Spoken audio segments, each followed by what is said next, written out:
Hey there, Ranger Nation. It's Nate, and welcome to the Webcast with Attitude LR4. And this is episode 221, heading to the finish line.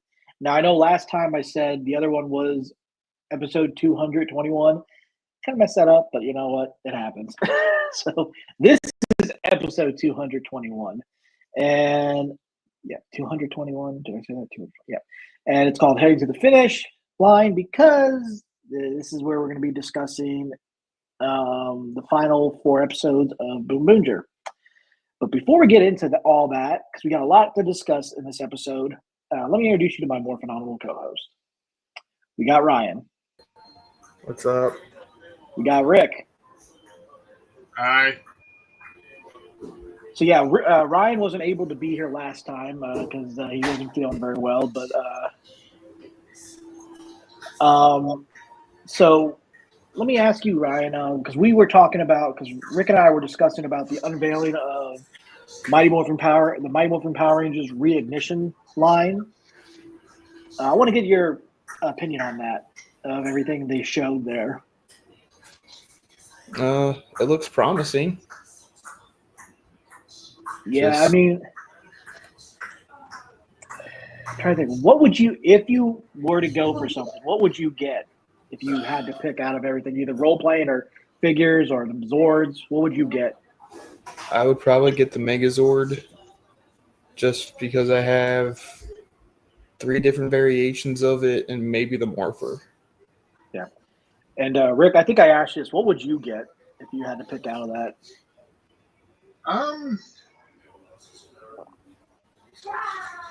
Probably the Morpher.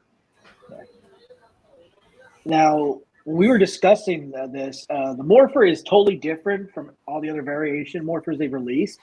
Still good design, but the buttons on the side, the button on the right side of it, it's molded on. So they have these 2 buttons on the top where you open it up, and then it has the sound effects and all that stuff, and it recognizes the power coin. So, yeah, I mean, it's interesting, and I do find the Blade Blaster very interesting too, because the blade is in the center of the barrel, so you can't really turn it into holster mode.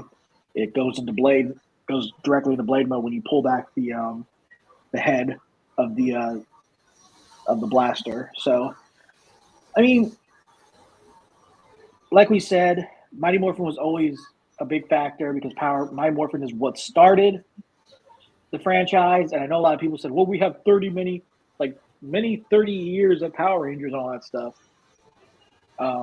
Also, I did pull that. You guys saw the Facebook Live I did during April Fool's about them bringing back the Lightning Collection. Guys, that was a joke, obviously. Oh, yeah. darn. Yeah. Granted, I mean, you gotta admit though, some of the figures I came up off the top of my head weren't a bad idea, actually. Like, basically, what did I say?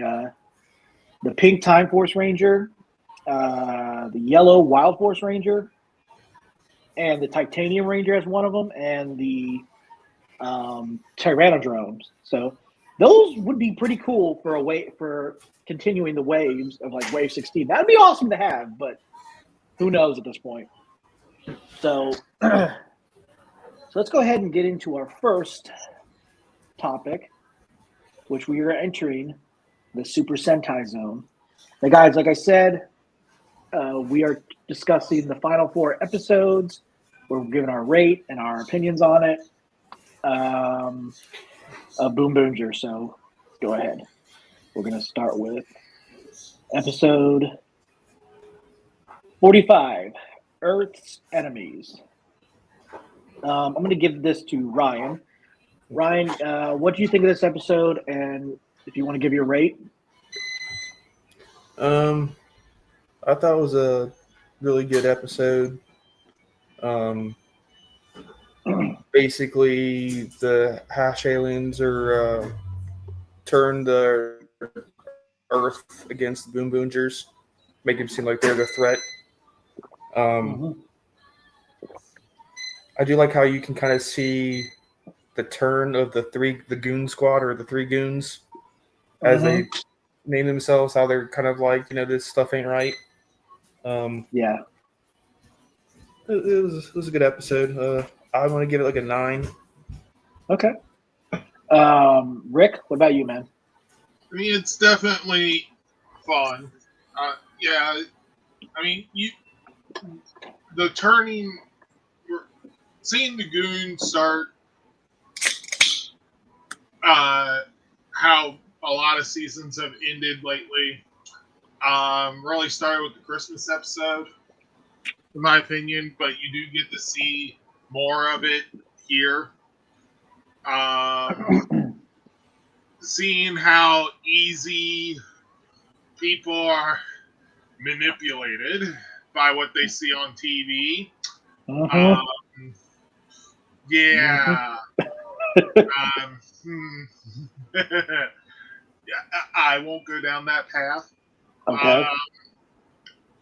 Because you could probably guess where it would lead. I mean, people have had that issue with the internet for years too. So, right. Yeah. So, what would you rate this episode? This one, I'm gonna have to give it a 10. Okay. I really like it, especially since they're like, "Oh, we're gonna be Earth's enemies." Okay, I'm fine with that. Yeah. I mean, I like this episode because, like, I agree with these guys. It's interesting of how the villains are making it seem like they're the good guys, they're doing something good, but they're turning people against the Boom Boongers. I'm definitely going to give it a 10 because it was, like I said, great episode. And as you guys remember, Blue has left, and so, but yeah, no, but another thing with this, it's like, hey, the auto monsters that have been attacking you have actually been here to try to help you. Forget what they did to you. Yeah, that makes no sense whatsoever. All right, so now we're going to just give our rates and discuss episode 46, which is called "The Future in Hand." What I can remember, I'm going to go ahead and go first on this one.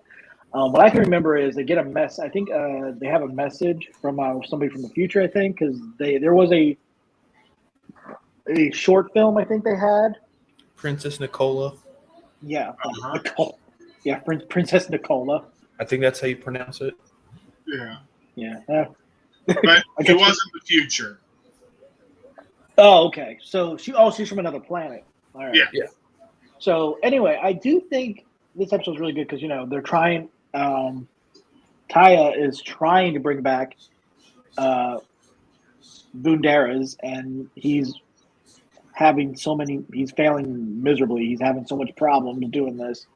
And I think during this episode, I can't remember. I think it's the episode where even the police force is going up against the Boom Booger at this point. It's this episode.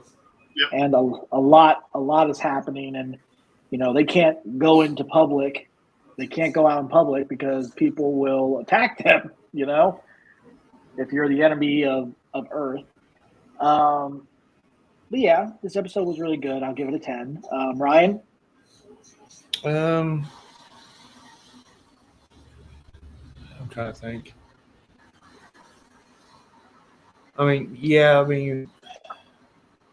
It was good.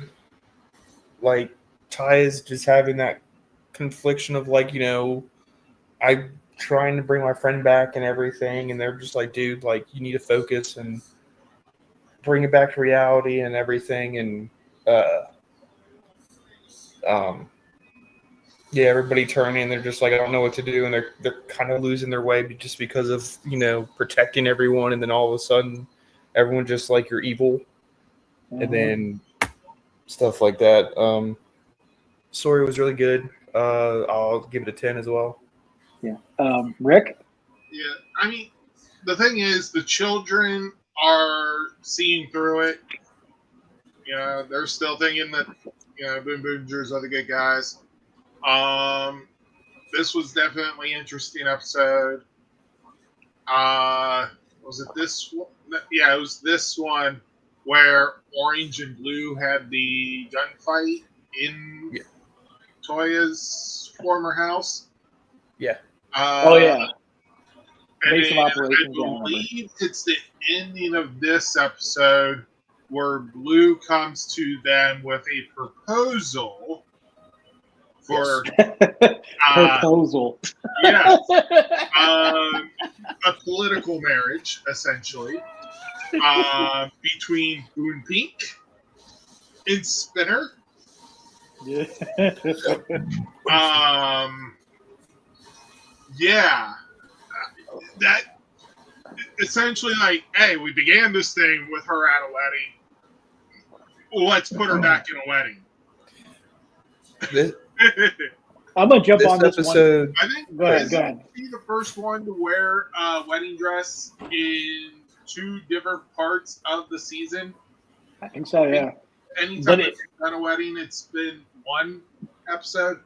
Yeah, I do find it funny though because at that point she's like, "What, Mary? Oh hell no!" She's like, "Oh hell no!" That was the reaction I loved. She said that. So what would you rate this episode, Rick? I enjoyed this episode. I love the fact that they basically have a miniature disco ball. Oh dear God, yeah, that's right. I remember that. As their hope. Yeah, I'm giving it a 10. Yeah. So what were your guys' rates for the other episode? I can't remember. I give it a 10. 9. You gave it a 10. Okay, so This one's I a gave 10. it 10. 10 all around for this one. This was also the episode where I think the goons pretty much had their final straw because they were always thought that they could give power to things that can't motion. That's how you got the auto monsters. And Spender's like right-hand man was like, oh no, we can just give power to whoever. And they eventually give it Yarakar. Yep. And gave him all the previous abilities of the previous auto monsters. And said that he's got a whole army on in a different dimension that he could just bring out at once, but he was like special or something. Right.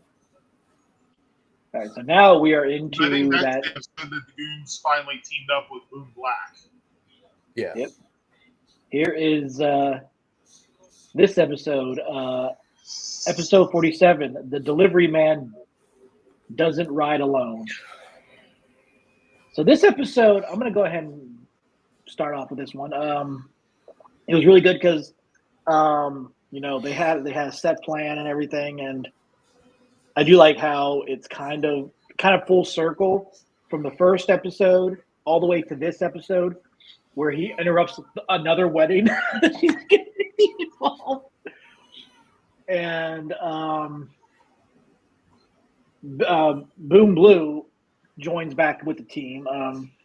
The only thing is, it didn't seem. I mean, I don't know if he was always on the side of the Boom Boongers. I can't really. I mean, I think he was. He was just pretending. I can't. That was confusing to me. But without going into too much detail, I'm gonna give it a 10 because it was a great episode, leading up to the final battle.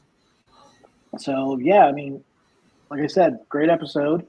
I love how the first 5 main Boom Boongers go up against Spinner in this episode, and then leads into the final episode. I'm going to go to Rick. Rick? So, what you said there, you don't know if he was actually on their side or not. He made Blue made the comment when mentioned that the Boom Boom cars weren't theirs anymore, and he's like, "Oh no, I reversed that almost immediately." So, he played them. He was on their side the entire time. The few times where it seemed like he wasn't, it was an act. Oh, so he wasn't. He was on the Boom Boongers side the whole time. Yes. He was just an inside man. He was just finding not Spender's weakness.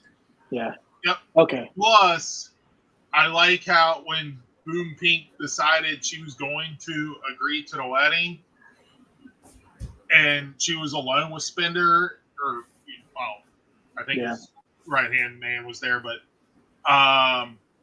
she's like, well, it's customary for the groom to give the bride a gift. I want the that race thing. That's right. Yeah. Cool. Yep. Yeah. So she essentially gained control of it to fix the wrongs that were done by the villains. Mm-hmm. Yeah. So, and then she basically just gave it up. Well, I guess we find that out next episode, but still. Yeah. It's still funny that she went ahead and agreed to it.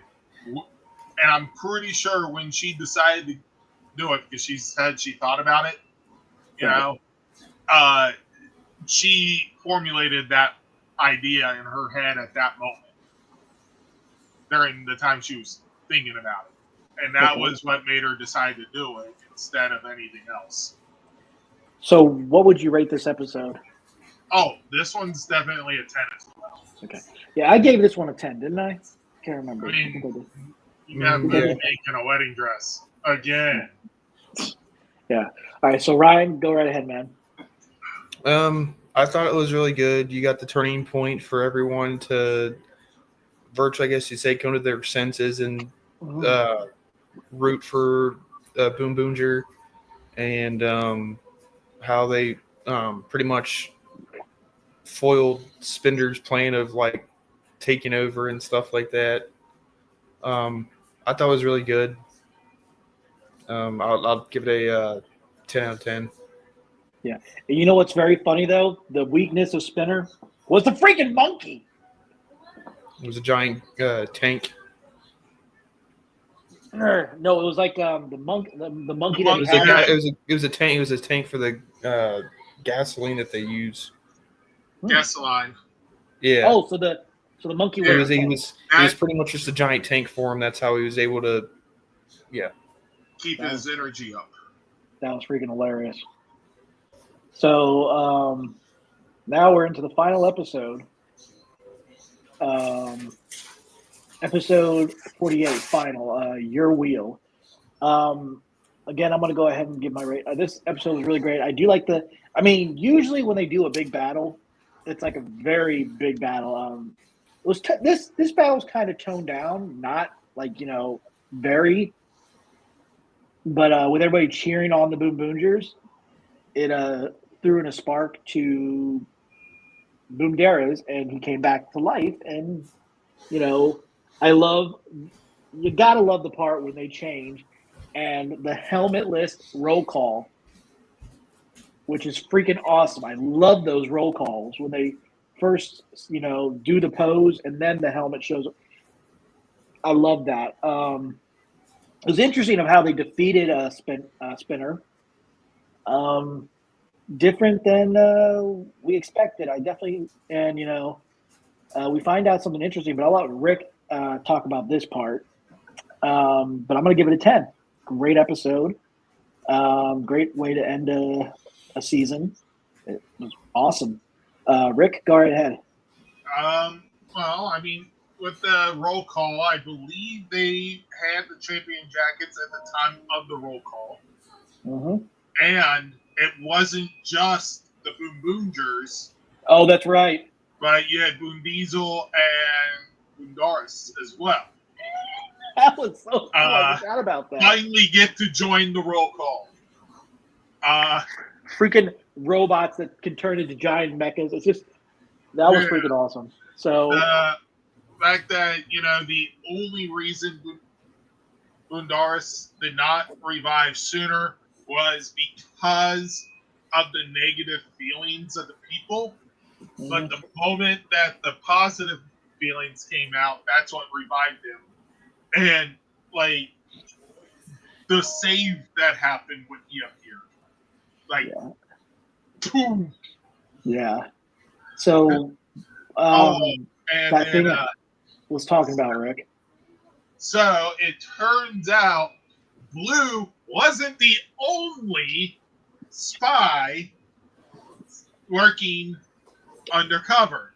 Mm-hmm. The director of ISA was fully committed, but his secretary, Miami, also sided with the Boom Boongers.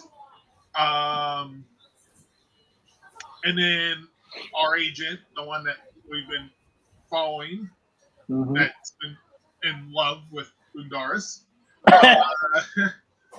Yeah. Weird. So, like, the preview for this showed her with a Boom Boom changer, making people think she was going to actually morph. Mm-hmm. And they showed it a few episodes prior, like the image came out and stuff. So people were thinking she was going to be the new Blue Mm-hmm. because of him betraying them.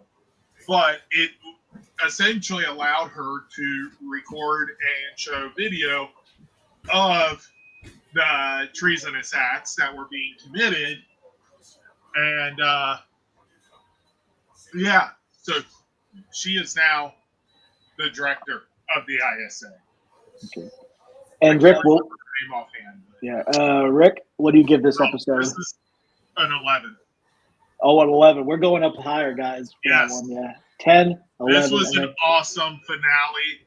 The fact that I suspected maybe Blue was doing the whole I'm undercover pretending to betray my friends, but to actually have another character like Miami also, it's like, okay, that is awesome. Yeah. So Ryan, go right ahead, man. Yeah, I really enjoyed this episode as well. I do like how at the ending, like they all are helping Boone realize his dream, and that's right. Yeah.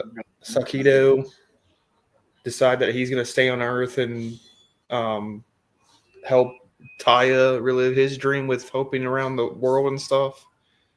And he told Pink to like take Boondy with him so he can race with his friend. Yep. Yeah, it was good. I'll give it a 10.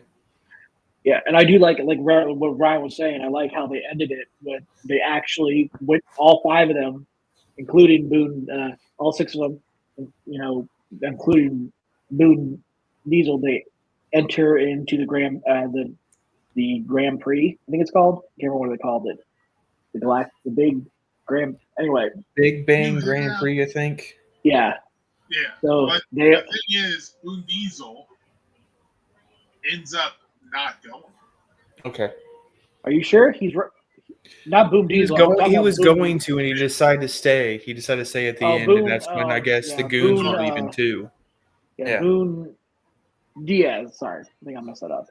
But yeah, again, so rating this whole season, I'm going to go down the line here. Ryan, what would you give this whole season in a whole of everything? I'd give it about a 9. 9.5. Rick, what about you? Oh, that's a hard one. Like, I know I've given pretty much every episode a 9 or a 10 because it's been really good. Mm-hmm. Overall, though, as great as a lot of the episodes are, it's not a perfect season. It's a fun and entertaining season, definitely. Okay. It's not bad by any means. I would have to give it probably a 9. Okay. I mean, I'm going to give this series a 10 because, they have had some, like I said, great season, great storytelling, different than I expected. Definitely give it a 10. So, yeah, the whole series was great. I enjoyed it a lot. So even though some people weren't too thrilled about the look of the design of the helmets, but you know what? We got past that. It's the littlest thing. They've had worse helmets. Yep. Tokuger was a worse helmet with the train tracks around the helmet. I thought that was fine, but that's just me. It was a worse helmet. So it grows on you. Exactly. Like I guarantee, before watching it, the helmet is a critique people have, but by the time they're finished watching the entire series, they grow on you. The helmet is nowhere on their list of complaints. Right. Just so now like with that, future. Go ahead. So with that said, sorry about that, Rick. But with that said, guys, now it's time for the crossover. So let's go ahead and show. I'm going to show the trailer for that. So give me 1 sec. I'm going to pull that up. We can check it out, and then let's do that. Here we go. Where is it? Here. There it is. All right. Enjoy. これからの赤木戦隊ブンブンじゃ会いたかったよニコーラ女王陛下即位おめでとうございますなるほーら車中だ走りやんの大復活恐怖しろそしておののけなあこれが王様戦隊かこれは美味押せる遊びに行きましょう上等じゃねえかスカポンタヌキ宇宙をダグデドが再び目覚めるどうしたんですムーンさん谷はどうここまでだブンブンじゃ王様戦隊今こそ宇宙を救う時最高の爆上げだ爆上げオーガイブソ爆上げオーガイブソ爆上げ戦隊ブンブンじゃはいキングオージャー5月1日期間限定上映開始これからも爆上げる見える何が見える何が限定版も爆上げだ All right. Hold on. I won't let me answer this. Come on. Gotta move this one. Okay. So there you have it, guys. The crossover movie with Boom Boonger and King Oger, which will be coming out on May 1st, and it will be released on Blu-ray and DVD on October 29th. So, yeah. Ryan, how do you think that looks? It's going to be fun. Yeah. Rick? So it does look like the movie is taking place somewhere during the King Oger season, because you see a lot of the villains that we know were destroyed. Well, unless they got revived somehow. More likely they were revived, because that's how it is with crossovers. Again, I mean, it could be set during the season. Yeah. We'll find out. Right. But you got King Oger Caliber 0, it looks like, in the center there. Mm-hmm. Question is, who will be wielding it? Because you don't see his brother. Or thing. So, or is it a special one created to allow the Boom Boom Changer to connect? Because it does appear it might have a slot for them. Also, speaking of which, they also will be, when you get the Blu-ray copy and everything, they will release a special version of the Boom Boom Changer, which will be featured in the movie, and it's right here. Guys, again, I always make sure to put these in direct links in the description for you guys to purchase this. It is... No, we're not there yet. No, I'm saying because of the way the movie looks like it combines the two Megazords. Okay. The three Zords. So, they are available. It is available on Tokullectibles right now, and it looks like the Blu-ray version is for $130 for full payment, but $60 for deposit. And then the DVD version is for, and this will be estimated shipped in October of this year. And then the DVD version is $120 deposit, $150. So, guys, if you want to get this, feel free to, go to the direct link in the description on the bottom, and pre-order it, so don't miss on your chance to get this. But yeah, so this is. I mean, I'm glad. It's cool that they actually announced it. Then waiting for quite a while, because I guess they were filming this after they got done with Boom Boonger. So, yeah, I do like the crossovers. They're pretty cool. We've actually watched them before. Rick and I, and then Ryan have watched them, and they've been really good. So, but yeah. But now we are going to get into, because we was kind of going back and forth with this, but we are going to give this is a little special episode rate. We're going number one. Yep. What's it called? Super Sentai Universe War number one Sentai Gojujure episode 0. Now, instead of actually just going into details about this, I figured, why don't we watch this? Because it's been over on social media, it's been posted everywhere. So why don't we just all three of us just check this out? So I'm going to go ahead and put that up here, and then we'll discuss it afterwards, which won't be that much of a long thing, because anyway, here we go. これはスーパー戦隊最後の戦いの記録。ユニバース大戦、世界に破滅をもたらさんとする闇、厄災と呼ばれし敵に立ち向かうべく、あらゆるユニバースから巨人たちが集結した戦い。早き者、強き者、歴史に名を轟かせた機械仕掛けの巨人たちは次から次へと厄災を打ち払っていった。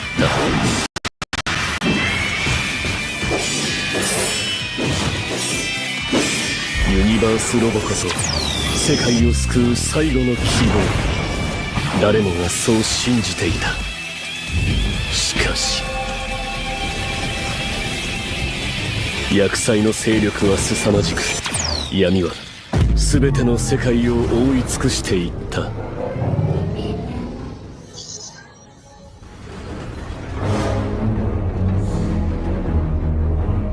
光あれ、光あれ。誰かの祈りの声が最後の巨人を呼ぶ。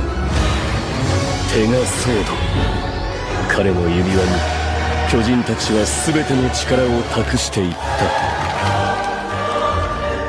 そして手がソードが真紅に輝く時、その光は全てを救い、全てを滅ぼしたのだった。そして歴史はここから新たに始まる。手がソードが導くナンバーワンの物語への序章。ユニバース大戦。これはスーパー戦隊最後の巨人の始まりの記憶。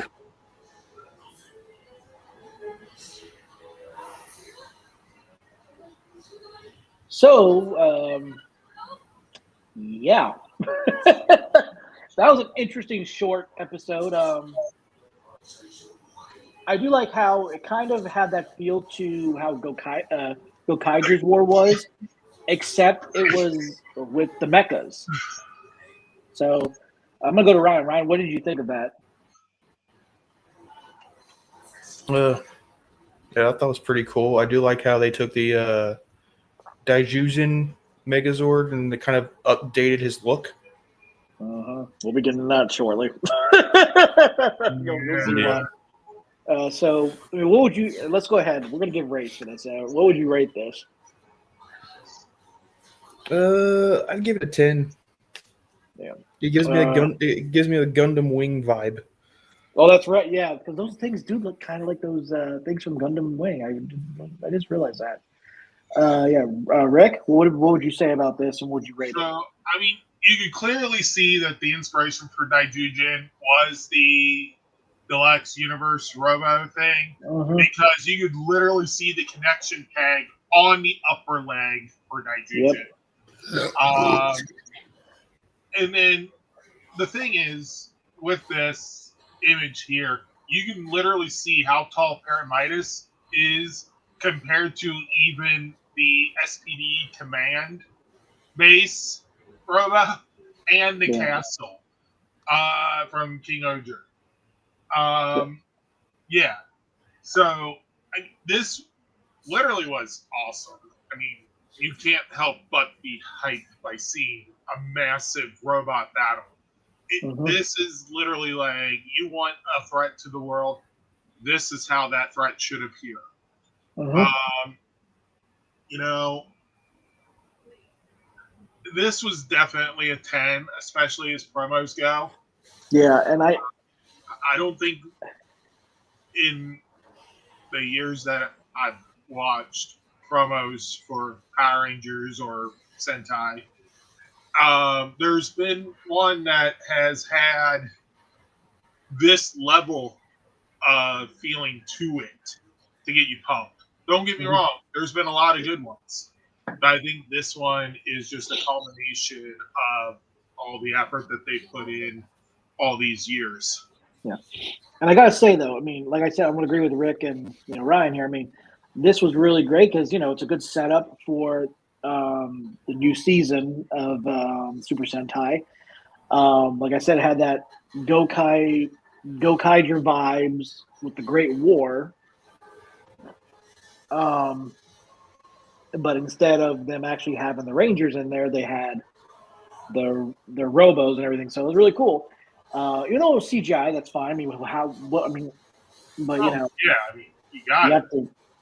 For that many robots? Yeah, I'm going to give it a 10. It was really good.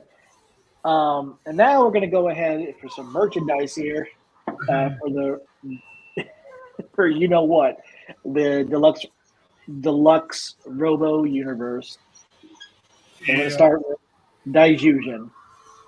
So I made sure to put the link in the description, guys. If you want to get these, instead of just putting it in just a regular direct link to directly like to this, I just put it to where I searched it, and then so you guys can, if you guys missed out on your chance to get other ones, you can get them too. So here's a look at Daijujin. As you can see, they definitely used the design for that universe to promote the Deluxe Universe. So the question is, does that mean maybe down the line we'll get more?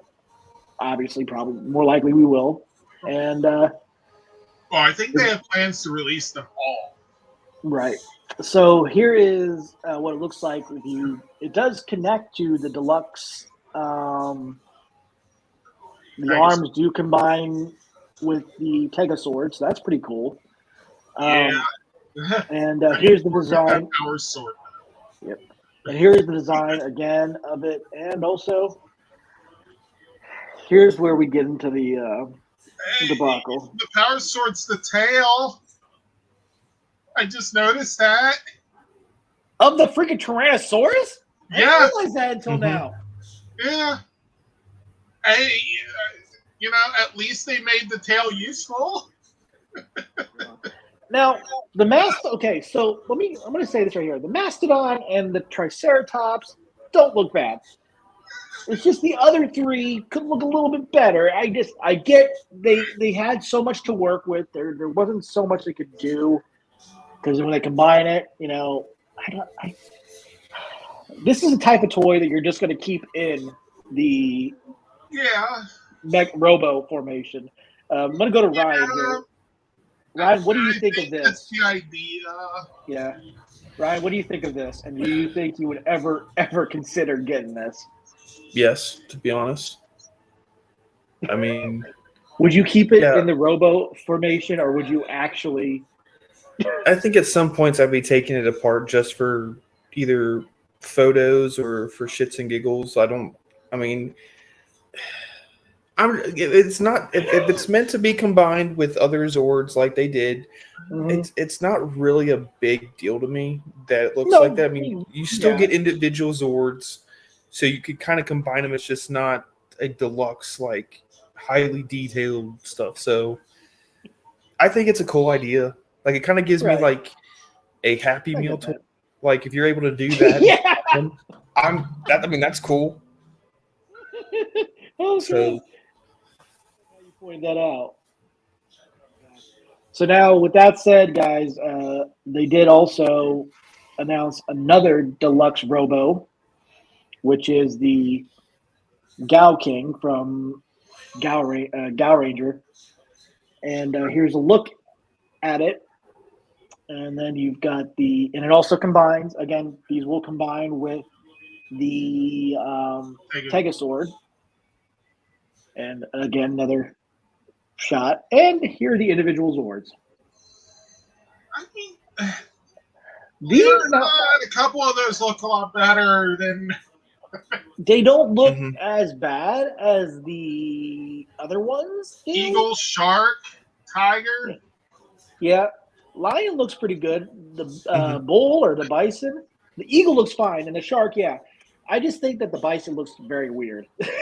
That is the only thing. The bison is definitely weird, and the lion just with the black piece that's supposed to, I think, be more of the connection for the arms and head to attach. Right. That is just so many questions instead of answers, right? It's just weird. Yeah. So, like I said, guys, these are on sale. Oh, sorry, Rod. I'm sorry, Rick. I get what they're going for, and I commend them for trying Zord Builder. That's literally all this is Bandai Japan's version of Bandai America's Zord Builder. I mean, like I said, they are. I mean, I have the link for everything that's in stock, and also the pre-orders. And they do have a pre-order for the Deluxe Robo Universe Shinkano. They haven't shown a picture of it yet, so you got a little bit of a glimpse at Shinkano in the episode 0, but you really didn't get too much into it. So that's another question to see what those individual Zords are going to look like. But Ryan, what do you think of this one? Yeah, I'll agree with the designs of the individual ones and Bison being weird as possible, but I mean, it's not a bad concept. It's not really a bad concept of just right. What are you exactly expecting out of it? With it, like you wanting more detail of it, like this. I mean, yeah. I mean, in all honesty, though, when Bandai America did Zord Builder, they at least kept the basic concept of the Zords, which unfortunately meant certain Zords couldn't connect interchangeably, or you had to carry over a certain part, like the Mastodon. In order to connect to the Transforce, you had to have the main arm hookup, or for Gosei Megazord, you had to have the top part of the snake, or this top part of the snake legs, and the Firebird or whatever it was, Eagle. Yeah, whatever. So apparently these are compatible with the other Zords from Bandai, because whatchamacallit, not just the Japanese version, but the American version, because MMPR Toys did a review on some of the other ones.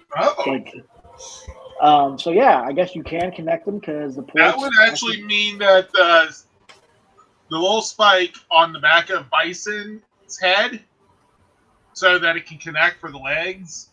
Yeah. Might actually connect with go say Red Ranger's order. Maybe. Which I would just- actually be the first one that would do that and not need the snake. So let me ask, before we move on to the next part of this topic, Ryan, would you buy these or would you just skip out on? Personally, if I had the room, I might consider it. But I mean, I'm more of the mecha guy than the actual like Ranger figures, so it's kind of like a 50-50 for me. Okay. Rick, what about you, man? I mean, if I had the money, it would be a display piece. They'd mostly stay in Megazord form. They might get interchanged because, I mean, that was actually one of the fun parts of Zord Builder. It's actually some of the stuff I like about the Mini Plus. Some of them can be interchanged as well. Not as much as I wish, but Right. you know, this would definitely be an interesting thing to have. Right. Yeah. Me personally, like, goes back to Ryan, what he was saying, room wise. I mean, if I had room for it, maybe. I mean, I like I mean, usually I didn't get action figures or any stuff like that. I mean, until the Lightning collection. Yeah. Thanks, Hasbro. I would definitely consider it if I did have like another, like my own little collector room or something like that. But I don't know. It all depends. So, like I said, guys, this is okay. We have this as a direct link in the description below. If you guys want to get this, it's under the Tokullectibles part, and do all that fun stuff. Now we're getting into a Memorial Edition. I believe it's a Memorial Edition. Let me look. I think it is. Let me make sure. I believe that's a Memorial Edition of an upcoming Changer. So let's go ahead. Let me go ahead and show you the promotional video for that, and then we'll show you the image. Dino Buckler! Oh, wait, no.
Interesting. All right, the Shudo Phone Memorial Edition. That looks really cool. It is available for pre-order right now on Tokullectibles. It should be released from Japan in August of this year. The full payment is $125. If you want to do deposit, You can do $45 to start off with, and I mean, I don't know. This looks pretty cool. Ryan, what do you think of this, man? It looks cool. Yeah, And it is kind of funny you're how getting the collections. I think it's kind of funny though how this the Shudo phone was the Samuraiser for Lauren, and yeah, so in Super Samurai. I mean, Rick, you remember that, don't you? Yep. Yeah. So, Rick, what do you think of this, man? So, I mean, it's definitely interesting. It looks like only the middle buttons are actual workable. The others are aesthetic, based on the way they showed it.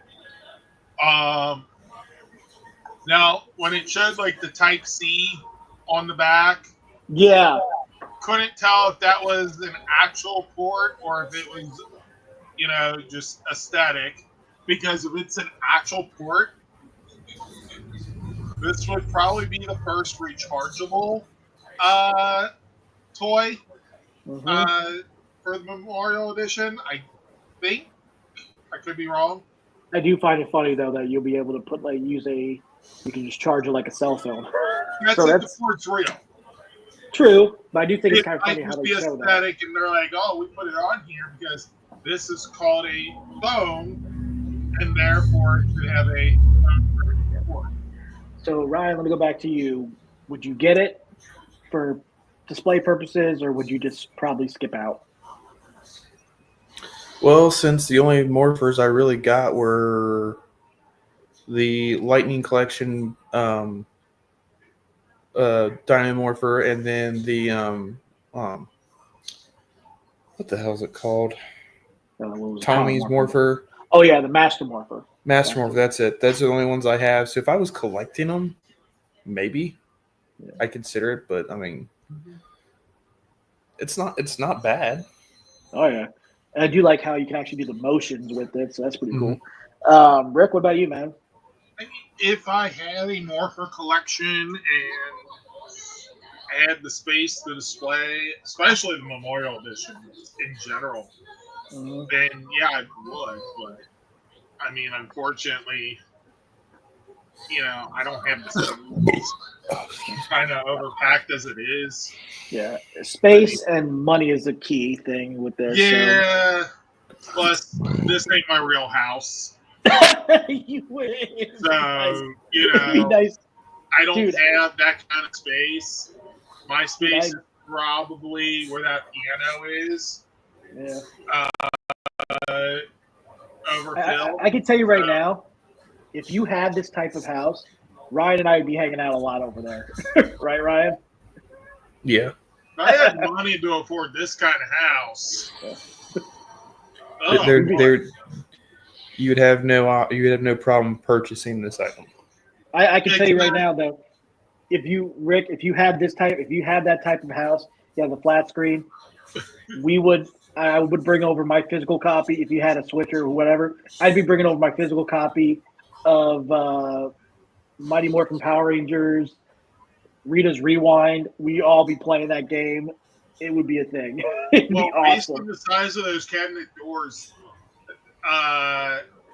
in this picture and how high you got like the piano here and all that, that's only at like a 42, 44-inch TV. Still freaking awesome. I have. Nice. So you're on right now. But no, sorry, 43 inch. I don't know. It's one of those. So that ends our Super Sentai Zone topic for this evening.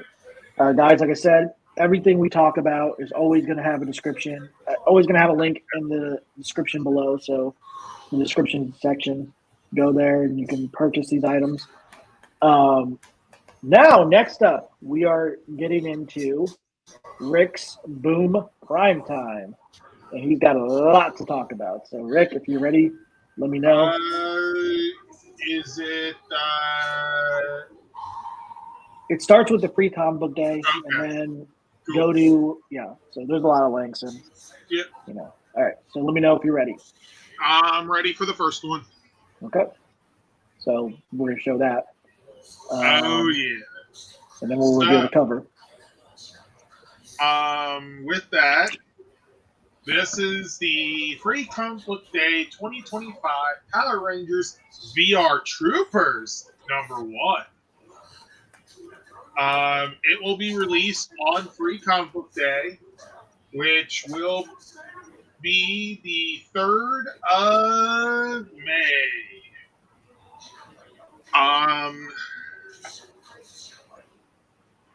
This is the moment you've been waiting for. After 30 years, the VR Troopers are Okay, I'm canceled. Have a nice day. Well, we don't. After 30 years, the VR Troopers are back, blasting into comic book shops around the country on Free Comic Book Day 2025. After making their long-awaited return in the pages of Power Rangers Prime, this issue will give fans a sneak peek at a new era of virtual reality-powered action, alongside a special flipbook calling back to the original 1995 comics. So, are we ready to show off the cover? The glorious cover. Here we go. Oh, That missed opportunity here. I mean, I think that's pretty cool. Yes, but what's like missing from it? VR The VR Troopers themselves. At least they have at least they have the logo there. I mean, this is a pretty cool cover. And they fixed the Pink Rangers coloring. You can tell it's pink. Yep. So yeah, like Rick said, this is going to be on Free Comic Book Day, and definitely get out there and get your copies for this. Oh yeah. So basically, this is I can tell you right now, Rick. You can say this too. This is the only comic that's coming out in May, correct? I believe so. Because, yeah. Ryan, what do you think of? I think I've got hooked you. I mean, I think I've had Rick pick you up some of the Free Comic Book Day comics, right? Yeah, I've got a couple. Try to get it. So yeah. So Rick, you ready for the next part of your topic? Give me a moment to get things pulled up. This wants to be stupid today. And as you guys know, from now on, like I said to Rick, and what I'm doing is for his topic, I don't just include the variants that are shown. Pardon us, drinking soda and everything. Whatchamacallit? Yep. So what I always do is I'm including not just the variants that we see from Orphan Legacy, but I'm including the ones we've seen from Comic Geeks app. Yeah. So, all right, So, you ready? Power Rangers Prime #6 comes out on the 30th of April, and Power Rangers Prime #7, I believe, is the one that you're getting ready to show. Mm-hmm. Comes out June 4th. Yep. So that's why there is no other comic for May. I'm not sure why they chose to go 5 weeks instead of 4 weeks. However, it is most likely due to issues with their distributor, bankruptcy and all, and being sold off. So there's that, and it's I know that they were wanting to switch distributors before this happened, So I think they were actually in the process, and I think this is a consequence where it got pushed back a week. However, this is number 7. It comes out on June 4th. The Rangers might finally have their powers, but they still have a long way to go before they're a real team. They'll need to learn fast, though, as one group devolves into a mysterious and potentially dangerous underground labyrinth known as the Belly, while another explores a more diplomatic solution to rescuing Mark.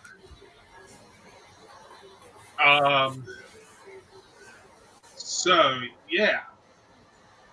We have the main cover here. It is also where you have the one per store variant pulled up right now. Uh-huh. Without the title logo. Title logo, of course, is main one. So go ahead. And then, which I mean, you got T-Rex there, slightly different design. Looks like they might be building him. Might be a little more on the side of like the T-Rex Zord from Ryu Soldier, where he might be able to be small. I don't know. Don't you mean, was that Ryu? No, that was a Kyo. Yeah, Ryu Soldier, the Red Champion Zord from Dino Fury, was able to shrink down and walk around and interact with people. Oh yeah, well also they did that with the Mini Terra, and well, Mini Terra was even tinier, but like right. No, I know what you mean. Yeah. So this right here is the main cover with the title on it, right? Yes. And then now.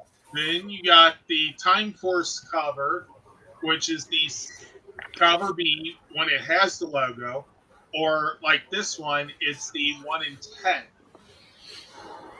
So yeah, Time Force with the Time Jet. Cool. Time Force Megazord. Here we go. And then you've got the one with the title, like you were saying. Yep. And then next up. Yep. So the next one up is the 1 in 15 variant. Showing, I think that might be one of our Rangers. He's half. I think he's half Elturian, right?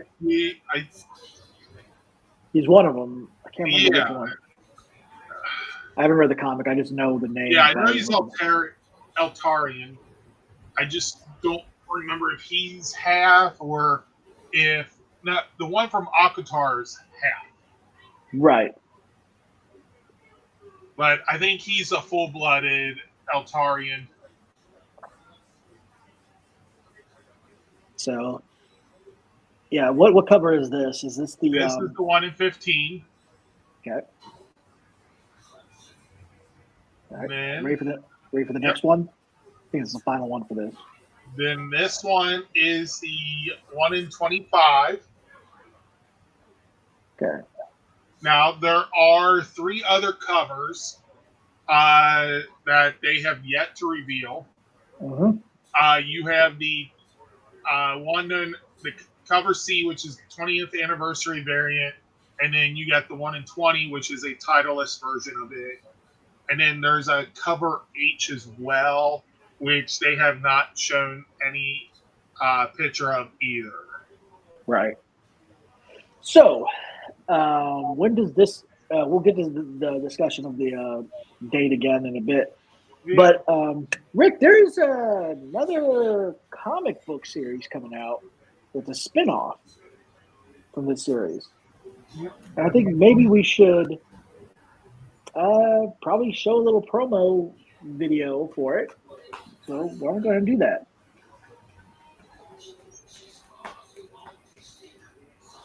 Yep.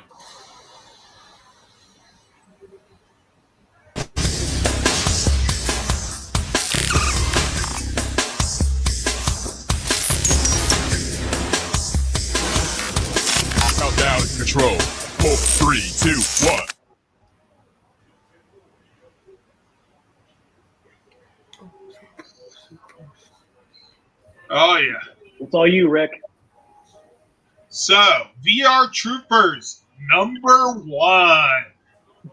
This will be released June 25th. Spinning out of Power Rangers Prime, the first VR Troopers series in 30 years. The perfect jumping on point for Trooper fans, old or new. The VR Troopers are the most elite of the Altarian Empire's human heroes on Earth. But what secrets are the Altarians keeping? When VR Ryan tracks down a rogue Scug, he'll come face to face with a foe who will change his understanding of VR and himself forever. Ooh, this is going to be awesome. You have the main cover, which is this one with the title logo. You have this one, which is the 1 in 10. And then you've got, like you said, the title logo right here. Yep. And awesome. Also, the one without title, the non-foil version is the 1 in 10. Okay. There's a foil version without the title that is just a regular cover. Okay. That is going to look awesome as a foil. All right. So next up, we got this one right here. That one is the 1 in 50.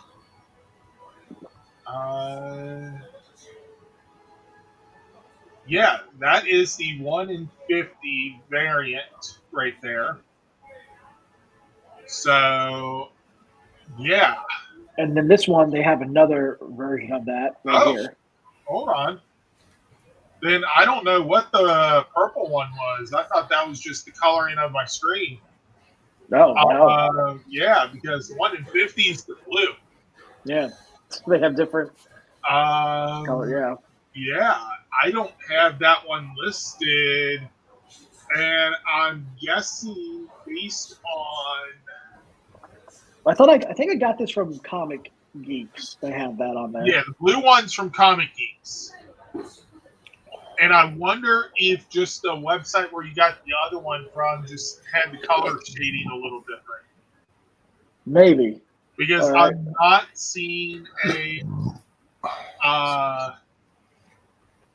It could possibly be cover M, since that's not yet announced on who's the artist. Okay. But the artist for this one is Karen S. Darbo. Okay.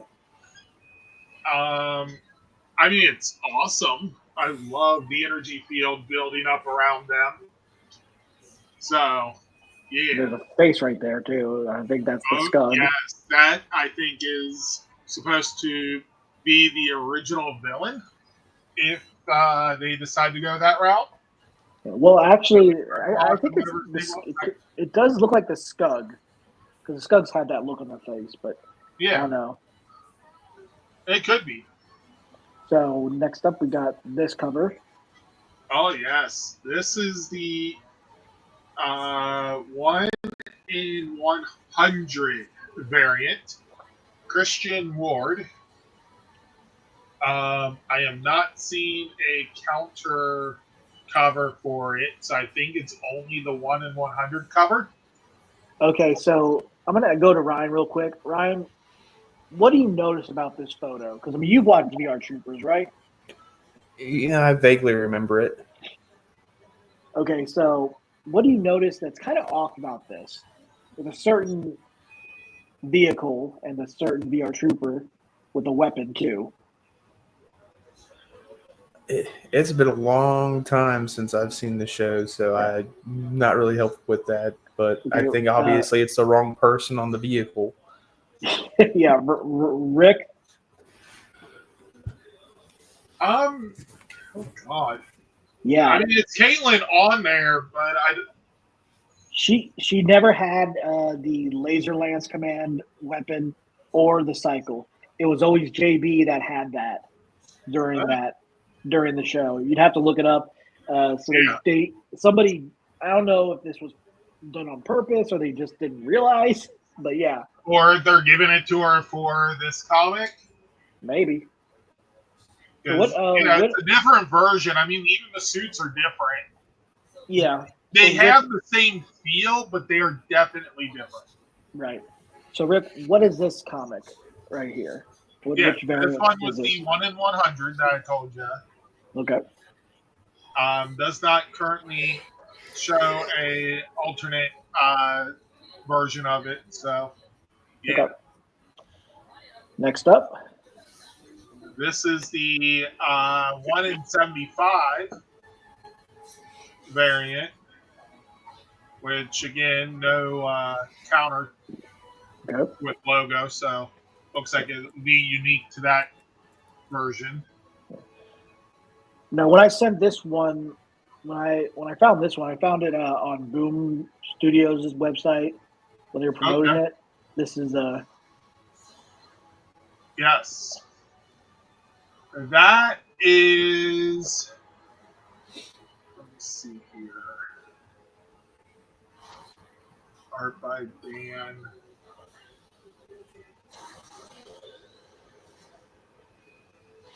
So that is most likely cover C, which is the 20th anniversary Boom Studios variant. Mm-hmm. It's also, without the writing on it, will most likely be the 1 in 20 cover. Because the name at the bottom there for who the art's by, that's who's listed as the artist for those covers. Okay. And usually the artist only does one of the covers. Right. All right. Next up. This is beautiful. I love this one. Oh, yes. This is the one per store cover. I think I'll there. And it is cover B. So, yeah. I think we have one more cover. This one. I believe so, yes. The 1 in 25 variant. Yeah, I mean, this is the writing grid boards, I guess you would call it. Yeah. Prototypes of the flying trading cards from the Royal Flush Gang in DC. Oh, dear God. So, Rick, this is a limited spinoff, right? I believe that the plan right now is a limited spinoff series, but it's looking like it may end up sticking around for a while because I can report that this comic, the orders have already sold out, meaning that the first printing of this comic is no longer available for comic book shops to order. However, they have already announced a second printing of issue 1. Right. The cover for it has yet to be announced. The artist is still unknown to the public. I guarantee they've already got something planned. But that is how anticipated, how much anticipation that this series is going to do well, that it's already received a second printing. And the original cutoff for orders for comic book shops was May 5th of 2025. So 1 month from yesterday, and it's already sold out to where they've already announced it is getting a second printing of issue 1. That's good. So, what's very interesting, Rick, I do find it interesting because how they announced, on Free Comic Book Day, they're releasing a Free Comic Book Day preview for Power Rangers and VR Troopers. So that kind of was a very good way of setting up for the spin-off series. And that's, VR Troopers was even though it only had 2 seasons, it was still a really good show. I really enjoyed it.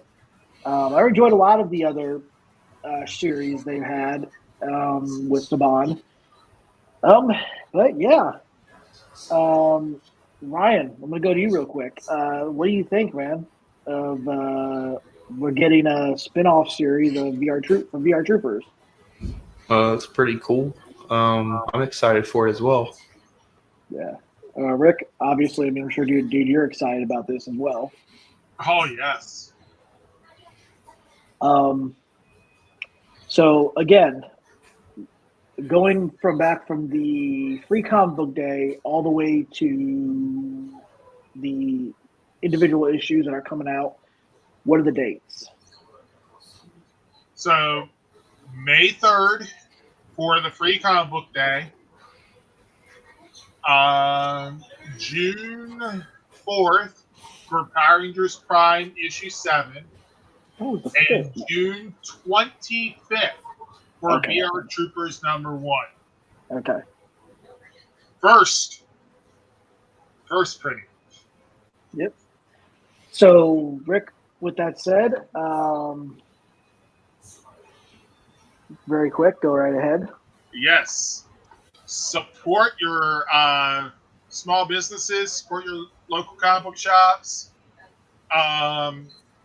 I know that people are like, things are going to go up in price. They do that all the time. But you can help make that not an issue as much by supporting your local comic book shops, showing them that, hey, I'm here to give you my money. Sell me the stuff. Right. All right, guys. And the fact that this is so anticipated, it's already got a second printing ordered. Hell yeah. So, guys, that's it for Rick's Boom Primetime. Until next time, we'll have more news on some other comics that are going to be released at some point. Since they've already announced, what's coming out in June. So, yeah, I wasn't expecting issue 7 to come out in June. I thought it would be coming out in May, but they threw a curveball. So, yeah, and again, I'm pretty sure that's because of the issues with Diamond Distributors. The fact that I think Boom was considering going to the publisher of Penguin House. Yeah. Yes, that actually was a real one, not just something Family Guy made up. But yeah, now that Alliance has acquired a lot of Diamond,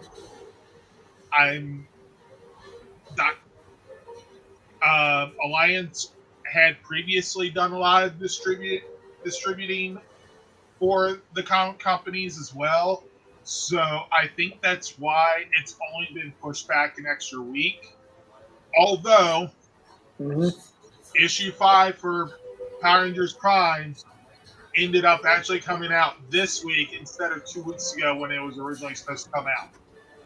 That reminds me, I do have a link to a lot of descriptions about VR Troopers, and then and also for a little preview look at issue 6, a little special first look at it, and then a direct link to.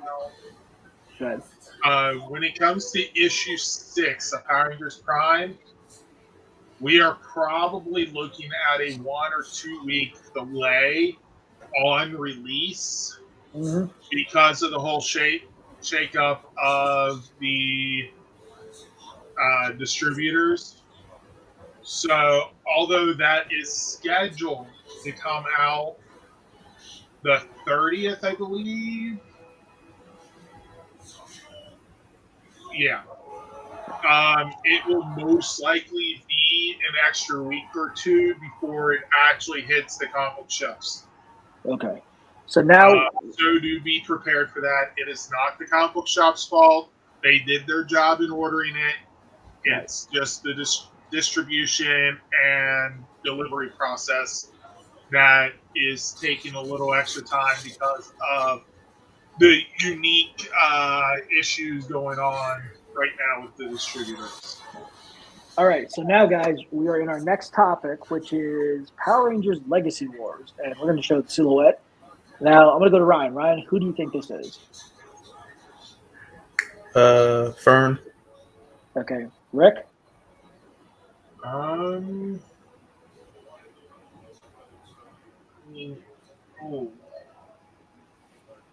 Is that a? It's not Fern. That's a. Looks like a bow of some sort.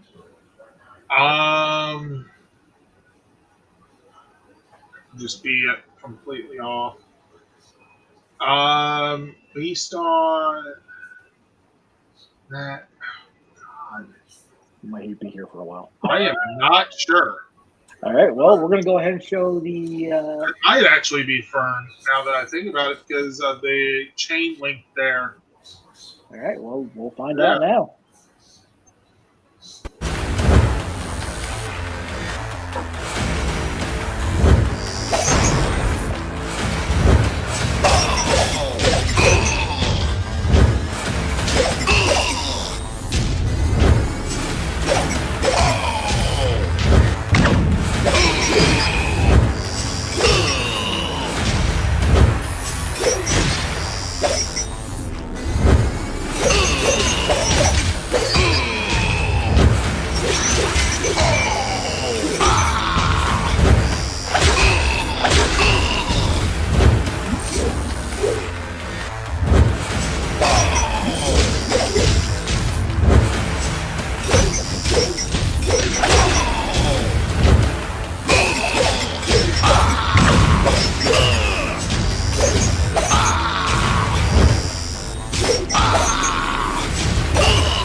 Okay. So, yeah, that was Fern.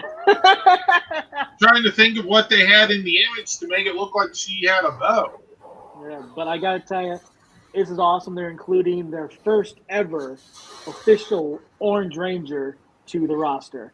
Funny the Dino base. And I got to tell you, I do love the design of her. She's awesome. Ryan, what do you think, man? Yeah, I like the character design and stuff, and that they're actually bringing like the Cosmic Fury Rangers into it. Mm-hmm.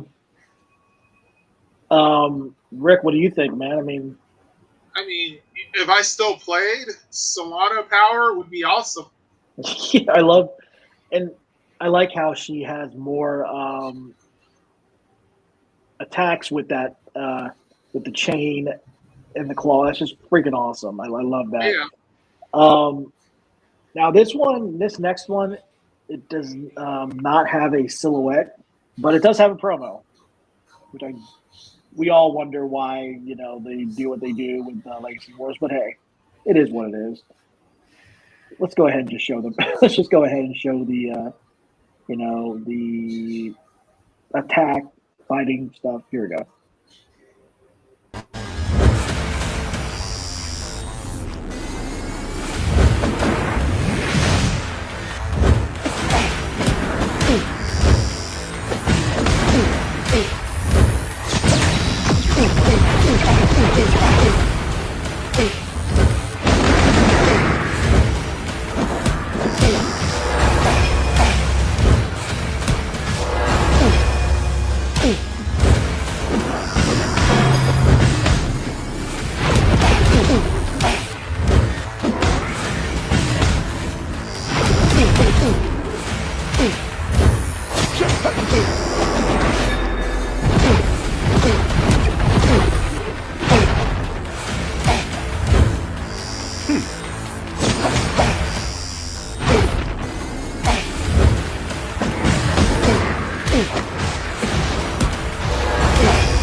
So yeah, they included Lothar, another original villain for Power Rangers.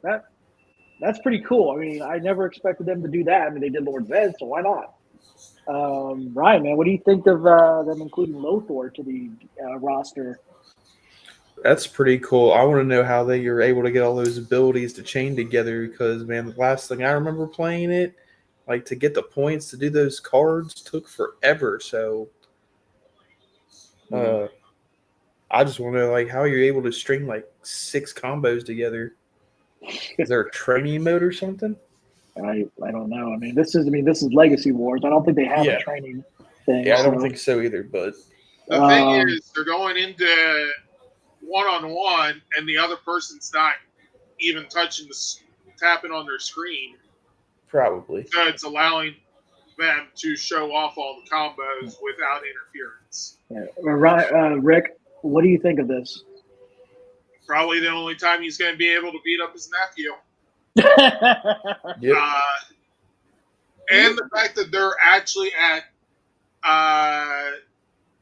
a version of the Shiba House instead of the Wind Ninja Academy. Right. I don't even know if they have a place for I don't that. know if they have it in there or not, but this would be the perfect time to introduce it. Yeah, I do find it interesting though. I mean, with Legacy Wars, one thing that drives me nuts is that because you have to wait till it loads up the attacks and everything, so you have to try to get away from the opponent, so you don't really get it. Yeah, so it's just, but it's a cool game. I mean, for those of you guys like to play it, information of where to download it, you can download it through Google Play. The footage that we see is probably in their test server where they don't have to do any of that stuff. Right. So, this guy is available right now, and so is Fern. And guys, in celebration of these characters, this is the 8th anniversary of Legacy Wars, and this is really cool. I mean, look at that awesome artwork. Including the late Jason David Frank, Tommy Oliver, and it looks freaking awesome. I mean, guys, it's amazing that this game has been on for 8 years, and they continue giving us more and more characters. I still have it on my phone. I don't delete it because just in case I get bored, I'll play it. But for those of you guys that want to play this game, you can download it through iOS on your App Store, on your Apple, on iPhone, and or Android. So yeah, definitely don't miss out on a chance on getting this. So now, guys, we are into our next topic, which is Ranger Stop and PopCon, and we're going to be showing off some of the guest announcements. So let's start off with Richard Brinkowski. I cannot get his name right. Plan Xander himself, Xander Bly, the Green Mystic Force Ranger, will be there, and he is sponsored by Once a Ranger, Always a Ranger. So guys, definitely stop by and say hi to him. And he's going to be joined by Nick Sampson, Chip Thorne, the Yellow Mystic Force Ranger, another sponsored guest by Once a Ranger, Always a Ranger. And we got some time for us. Guys, if you guys want to get some photo ops, we will have a full-on photo op with the first core 5 Rangers of Time Force and the villain himself. So, guys, that'll be available for you guys to get that, group picture for photo ops. Now let's get over to the guests again. And we got Angie Diaz, Vita, the Pink Mystic Force Ranger. She'll be there. She's also sponsored by Once a Ranger, Always a Ranger. And then we've got, I think this is the first time ever, another sponsored, Anita. Can anybody help me pronounce that name? Antonia.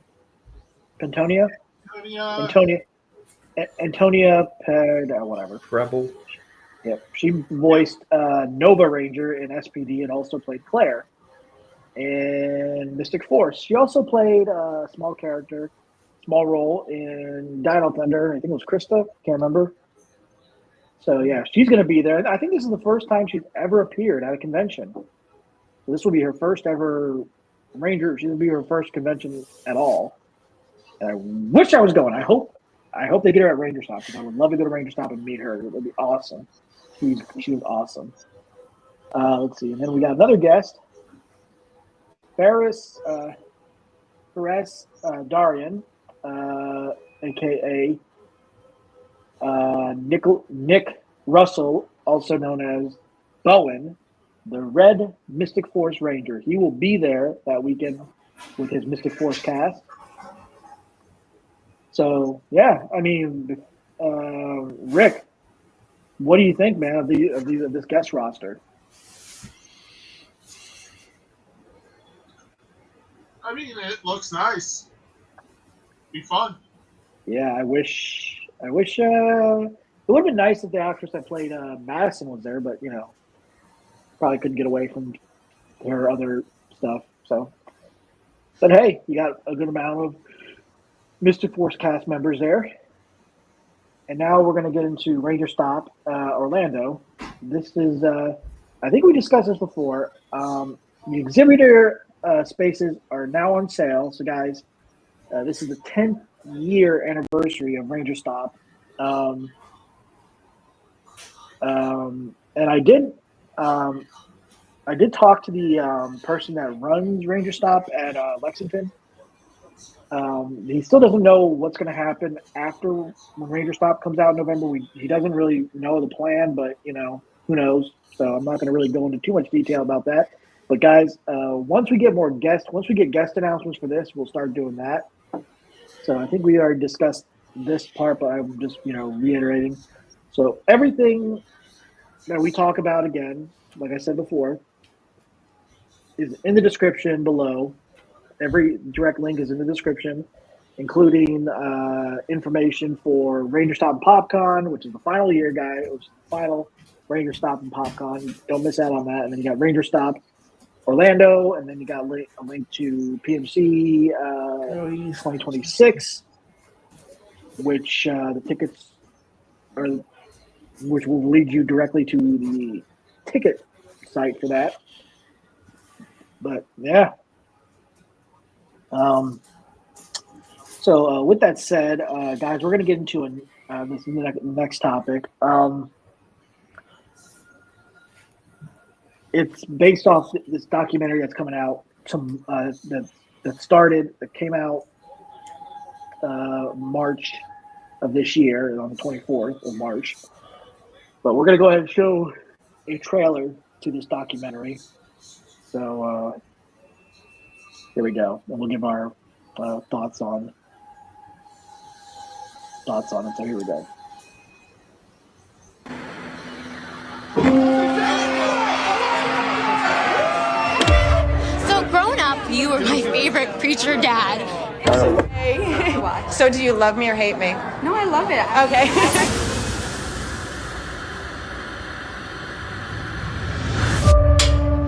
Am I arrested? Yeah. He's not a Power Ranger. He's evil. Power Rangers has a dark history. He ran him through with the sword. You realize how many fans are hurt because that actor killed himself? Can I just have a moment? My brother believed Taylor Swift was his soulmate. He wrote 70 letters. I'll have one goal in mind, to push Taylor to kill herself. 911 emergency. Someone has broken into my house. What's your name, ma'am? Sandra Bullock. The movie says it's inspired by a true story, but it is not the full story. Sheriff's deputies found Carrie. This is one family, a single generation of 6 brothers. And I'm the only one left now. These guys were kids. Just kids, man. And if there were ever a circumstance that looked like a curse, it's this one. You always hear about the child actor that comes out all wild. I don't know why you guys did this to me. Seventh Heaven's been the top-rated show on the WB. Are you a pedophile? My friend just hanged himself. About to be sued. I'm innocent.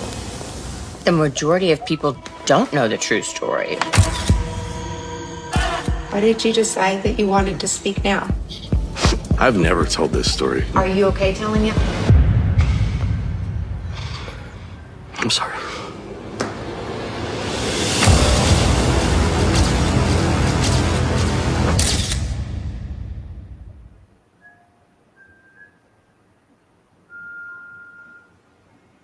All right, so that is the documentary series that is on every Monday, and then on the next day on Max.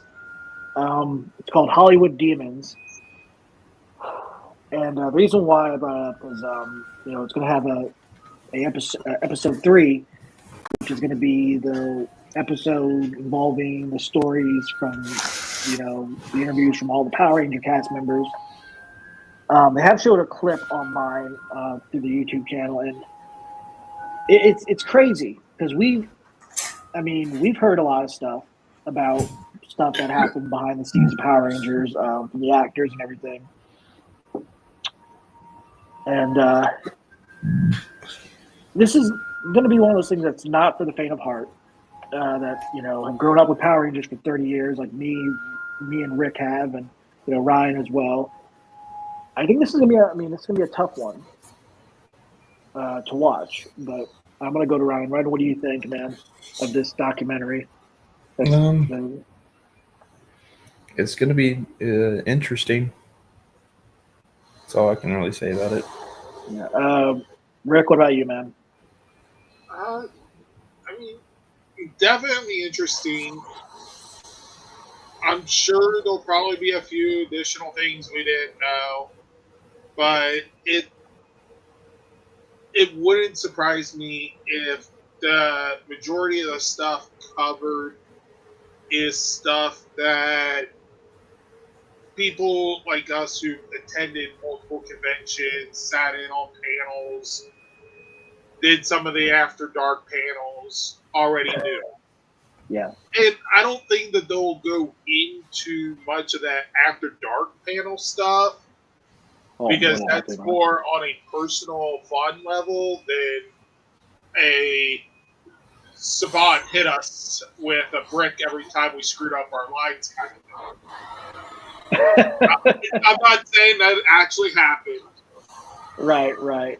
If that actually is brought up, I apologize for not knowing that ahead of time and thinking I just made it up on the spot as a joke. So I apologize ahead of time if that actually happened. Yeah, and my thing is, I did a Facebook Live yesterday because somebody, a friend of mine and a friend of, that was part of LR4. I'm not going to mention his name, but he mentioned, we shouldn't share. Please, can we not share this because it's very sensitive. It's like, well, the reason why, because me, I usually do not share any personal things that happen with these actors because I don't like doing that. Even though we did last year, I think, was it last year we did this called Going Viral? It was last year, wasn't it? talking about Austin St. John and everything. You know, the controversy with the. We've made exceptions here and there, but we tend not to do it. But when something is just big, it's hard to ignore. And with this, St. John, this is going to. I think for the casual fans of the show, and not the diehard fans, this is going to, or people who watched it when they were younger and thought that they grew out of it, but they enjoy watching this Hollywood stuff. I think it's going to be an interesting look into what they did not know. So, I think your casual viewer or those that grew up with it and stopped watching are going to find a lot of this stuff in here a lot more crazy than the longtime fans. Yeah, and the thing is, because there was announcements, Legacy of Nerd did say that there are going to be more than just one documentary for Power Rangers that will involve Jason and Frank. So this is the second one, because the other one is what Tammy's doing, and then it's going to be hard watching this documentary because we've known that we've heard a lot of stuff that from the actors themselves that said Saban really didn't really. They only got paid like a certain amount, 600. I think it was 600 weekly, I believe, or something like that. That's how much they got paid, which is not really much to live on. Like many actors get paid now. All right, let me see something here. Let's see. They got paid $600 a week. Yeah. If I'll tell you right now, it's not a lot when it comes to acting. However, in 92, 93, when this was being filmed, if it was filmed utilizing a standard 40-hour work week, $600 a week would have been $15 an hour. Okay. Which was well above a lot of states' living wages at the time. Okay. But when it comes to acting, you're never on a 40-hour schedule. You're always filming at weird hours, stuff like that. So for what they were doing, no, it probably was not enough. Right. So I just want people to understand that when they calculate, oh well, $600, that's $15 an hour. That's a lot for the early 90s, which, in all honesty, that's a lot. I know, like, for the majority of the 90s, growing up, my dad only made $9, $10 an hour, and, it was me and him. Simon. So, $15 an hour for a regular job, 40-hour a week type deal, right, is a lot of money for that time period. Like I said, so acting, they're probably working more than 15 or more than 40 hours a week. So the big question is, yes, they were underpaid. Right. But Rick, big question is, will you be watching? I'll probably tune in on Max for it, because I don't have any of the higher cable channels. Okay. And before I forget, this episode is called, it's episode 3. It's called The Dark Side of the Power Rangers, and it will be on ID. What day does it air? The episode airs on tomorrow at 9 p.m. 8 p.m. which is on the channel, but also will be on the next day on the 8th. Yes, so Tuesday will be up on Max. Okay. Ryan, what about you, man? Are you gonna watch this? I'll probably watch it and get more insight on what they went through. And like I said, guys, it's something that I thought would be a good idea to share because us as fans, when we look at these actors, we really do put them on a pedestal. Just remember that. Not saying that it's going to change my mind about how I look at the actors because they're just actors. They're people like us. They just made more money than us at the time. Now they do anyway. Even then, $600 a week. If they're working more than 40 hours, you're starting to get down into the single digits an hour. So, yeah, I mean, And I bet anything, this is going to be tough. And also, it looks like I saw something that TMZ put out that Audrey Dubois is going to be in this as well, talking about, and makes sense. I mean, she was part of the pilot. Yeah, and it does seem like it's going to be very uncomfortable to bring up stuff for some of these actors, talking about stuff that happened. And, it's just, I do find it's very hard when you're talking about stuff that happened, like this happened like many years ago, like 30, 31, 32, some odd years ago, 33. And it's one of those things, it's like, and that's how documentaries are. They don't, cover that like many years later. Like they do with this, they do like many, many, many years later. And it's going to be hard to watch this because of certain things they're going to be bringing up. I'm not going to go into too much detail, but they are going to it looks like they are going to bring up the thing about Ricardo Medina. Yeah. So that's going to be a difficult thing to. So, I think they're going to bring up a few of the rumors that have been out there that are false. Mm-hmm. You're going to have probably some questions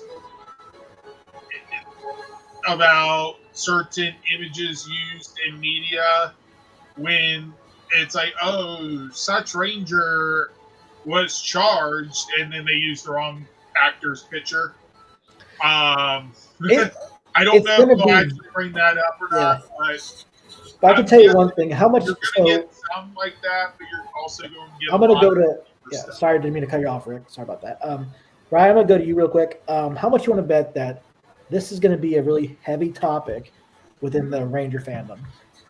Oh, it probably will be. I wouldn't doubt that. Yeah, it's going to be. I mean, there'll probably be a different range of stuff. Like you said, the Rick Medina stuff seems to be mentioned in there. Mm-hmm. It looks like there's going to be a lot of talk about a lot of the safety issues on set during the filming of the original season. Yeah. Which also probably means that they're going to have David Yost on there talking about what he's already talked about with behind the scenes. I didn't see him on there, but it's a possibility. Yes. I just think that this is going to be one of those things that, with this coming out, then, there's going to be some fans that are going to be back and forth. How long is the episodes? Are they an hour and a half, 30 minutes? Most of those documentaries are usually like 45 minutes to about an hour. I'll have to look on Max and see, but I do think there's going to be a lot of, not that, there's not a lot of divide. I'm sure there probably even will be there is going to be more and more after this when it comes out. You're going to hear, oh man, I've never liked that actor anyway. I've never liked that character. I never liked him as a person. I blah, think blah, blah. The Hector Davis Jr. stuff might come up. Hector Davis Jr. Yeah, maybe. I do think that it is definitely safety issues on set. We're probably going to learn about more instances. Mm-hmm. If Audrey's on there, that probably means that either her and Saban had an issue, and that's why she walked, or there was a major safety issue that she had brought was mentioned from TMZ. So when Saban refused, she walked. yeah. Anyway, so we're gonna move on from this topic, guys. I'm speculating. Yeah. So if you want to watch this, guys, it will be on Monday, tomorrow, and it's on ID at 9 o'clock and 8 Central Time, and then it'll be on the next day on Max. If you guys want to watch it on the streaming service for Max, that way you don't have to worry about the commercials and everything. So, guys, you can either watch. I'm gonna watch it. You know, it's gonna be one of those things I'm gonna sit through and just. I've seen a lot of documentaries, but this is gonna be kind of. It's gonna be an interesting one, that's for sure. But enough of the sad news. Let's get into our last topic. Guys, it's been a long time coming for this reboot of Power Rangers. We got some news that they're in talks with a certain company. Sounds like the deal is almost done. Right. And it is Power Rangers is in talks Coming with back to Disney. Yep. Power Rangers is in talks with Disney Plus to air a new live action series. Now, where originally they were talking about, there was this stuff going around saying that they were thinking about doing animated and then a live action movie. So, with that said, this is going to air on. The plan is it's in development right now. It's still in talks. They're planning to do Power Rangers on Disney Plus. Now, this will not be produced by Disney, though, from what I've seen. Yeah, it is produced by Hasbro, but there's still. It is still produced by Paramount. Well, actually, it is produced by Hasbro Entertainment. I read that in the article, and there also are still it's still going to be under Disney Plus. So technically, it is still going to be, even though it's still going to be under Hasbro, you know, because they're still going to have say of what's going to go down, even though they're. But what I'm saying is, it sounds like from what I've seen on this, that Paramount is actually producing it. Now, Hasbro, of course, is going to have creative direction. Well, Paramount, that was for something else. Usually filming it, and it's going to be produced to air on Disney Plus. I think it said that Paramount was for something else at some point. But anyway, getting off track here. So the people that are going to be involved producing this, you know, airing it and all that stuff, working on it, writing it, are the writer, producer, and showrunner is going to be Jonathan F. Steinberg and Dan Schatz. They also did the Percy Jackson television series, which is on Disney Plus. So yeah. Now, with that said, a lot of people are saying, "Oh, so does this mean we're going to get a Sentai adaptation? Oh, does that mean we're going to?" Guys, there is another article that has put that to rest about Toei and Saban being involved. Let me go to that part. Let's see. So, if I can find it. Come on, where are you? If what you're bringing up is what I think you're bringing up, this is going to be. This would turn around and make like an interesting situation. Yeah, so with this, guys, I did put the article for Deadline in the description, in the direct link in the description, and also with the wrap. That's where this article came from for the announcement for they're in talks of doing the Power Rangers live action series for Disney. So here we go. So it says right here, I'm going to skip parts on this.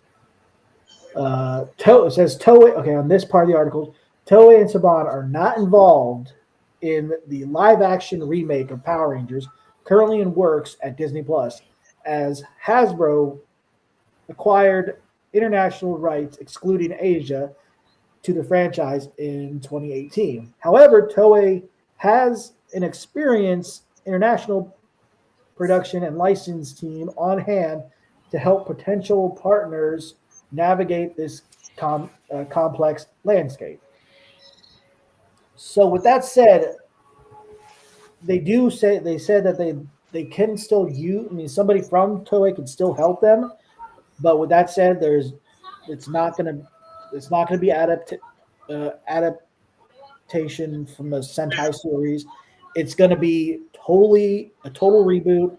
It's gonna be a whole new thing. It's gonna be its own design. It's gonna be starting over with a new series.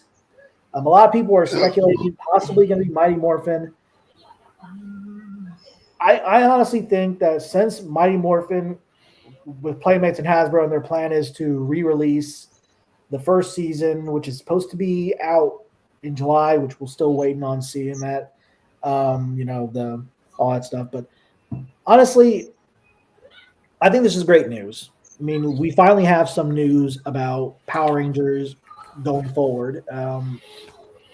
To see how it's going to be, that's in question. Ryan, what do you think of this news, man?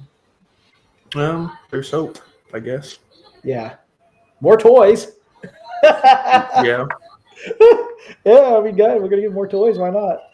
I would just say don't and it's up to the viewer. I'm not have super high hopes. Mm-hmm. I just have enough to where I am intrigued and, waiting for it to, see if it meets or exceeds my expectation. Right. Because I don't want to be super hyped and then it's just oh, well, that was it and kind of be let down. But that's my own interpretation on it. And I'm gonna jump on that too, because I mean I agree with you, and I think with them going to Disney Plus, I mean Disney has had some really good shows. Disney Plus has been really good shows, with Marvel and some Star Wars and everything. And it's if they're doing well, I mean, because it's kind of funny that Power Rangers was with Disney before, starting from Ninja Storm all the way to RPM, and then the revisioning of Mighty Morphin. Okay. But Disney also acquired Fox, so it has its original network as part 20th Century Productions. Yeah, I do think it's funny though, because hopefully, this could be a good opportunity for Power Rangers and the franchise and the brand to branch out, because they did it, with Cosmic Fury. They put more originality into it, just use certain footage from, Q Ranger, the Zord footage, and some of the villains and all that stuff in the match. So yeah, there is opportunity to, adapt their own series of Power Rangers without having to worry about using footage from Japan. I think it would be interesting to see what they could come up with. However, I think making their own suits, they did a halfway decent job with Cosmic Fury. Mm-hmm. Right. I get they were taking the Re-Soldier suits and updating them, and they wanted to streamline it for toy purposes that they never actualized. Yep. Thank you. Again, thanks, Hasbro. I could see them doing something like that again for the suits. When it comes to giant robot footage, they showed with the CGI of the Megazords once and always, and then one of the final scene, with all the other Megazords and everything. When the other Zords showed up, they showed they had potential on CGI for CGI-ing the Zords in.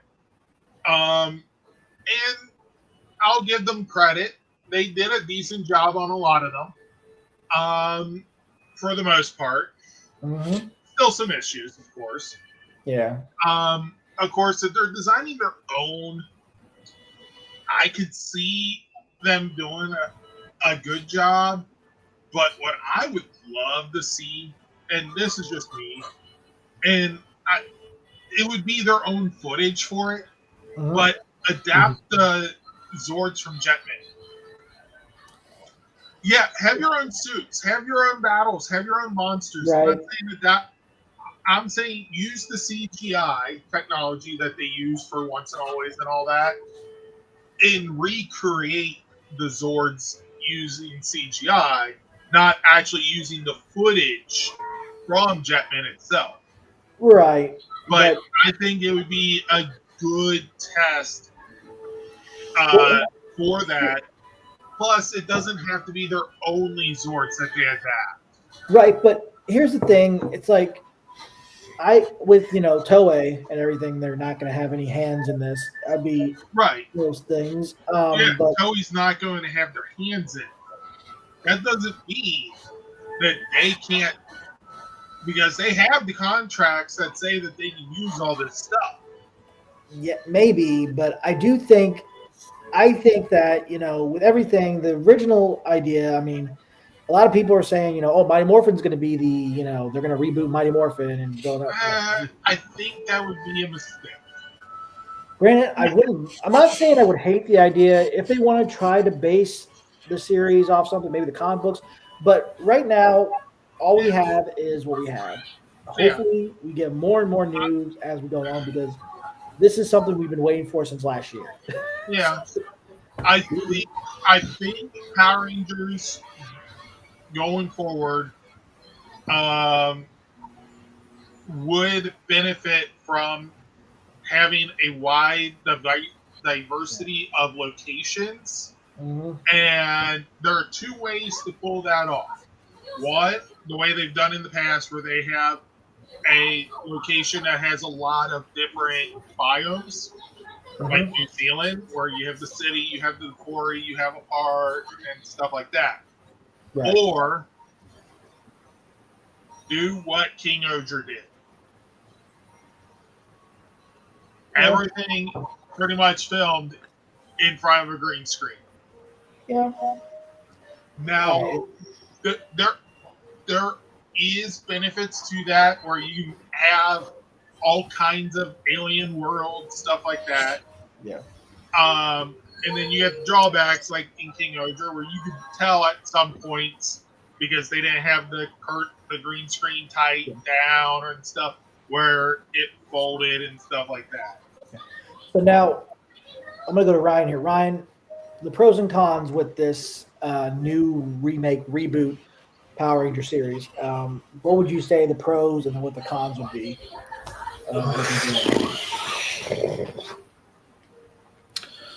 That's a tough one. I mean, if you're going to do Mighty Morphin, do it differently. Like, you could do a whole new team, like, kind of right, not like they're taking the mantle of the original team or something, so it's different, but it gives you the same vibe from before, right? Or if you're going to do that, make it animated. Like, if you're going to do something with, like, the comic books, maybe like an animated series or something. Yeah, this already specified that's going to be live action. I mean, I get what you're saying. You can talk about Mighty Morphin to death, but it's like it's one of the only seasons, really, to me, that actually had a lot more structure to, like, the characters. Like, they've had more in depth, in my opinion. Right. And, longer stories to see them grow and mature and stuff. And instead of just saying, hey, we're going to be done with this team, we're going to start a new team and stuff. They've transitioned with. And that's like, yeah. And that's another thing, because, how this goes, what are the possibilities they're going to do, what they're going to do with this. I mean, honestly, all I can say is hopefully we get more and more news as it develops, because, that's good news that, this is in talks. I mean, it's also in development as well at the same time. At least we've got do the Eltarian War. Do something where it wouldn't necessarily tie into the 2017 movie, but do something with those Rangers. Make Yeah, like a that'd be Ranger actually team cool. with I like that, that. and then even if it doesn't connect to that, do something with it. Yeah, you already know people still want a freaking sequel to that movie. I'm like, listen, the movie, I enjoyed it. It was great. Promotion, they didn't promote it all too well. Well, they had a whole bunch of issues there, but yeah, I just thought of something for this new reboot series. Okay. With how Hasbro has like a lot of shows for like Transformers and stuff that are only like 4 to 6 episodes long, so arcs, they could do something like that for Power Rangers. Like you have one complete story over like 4 to 6 episodes, and then you get multiples of these per year. So you have like your May episodes. You get 4, 6 episodes starting May 1st through May 31st or June 15th or something. And then say August, you get another batch of episodes covering a new story arc utilizing the same characters. What's interesting, though, as you're saying that, Rick, now that, because with Disney Plus, they're not like Netflix where they release every single episode all at once. Right. Netflix is always done on a certain day. And with that said, now that, if it's going to be going with Disney Plus, they're going to, work with Disney Plus, more likely we won't get a big number of episodes because, they've shortened a lot of series to only a certain amount, like 8 episodes, maybe 9 episodes. So that's another thing we have to look at with this plan. But then you also get the fact that, sometimes you get a 2-episode premiere and a 2-episode finale. Mm-hmm. So you can have 6 episodes in 1 month utilizing that format. Right. And then skip a month and then have another story.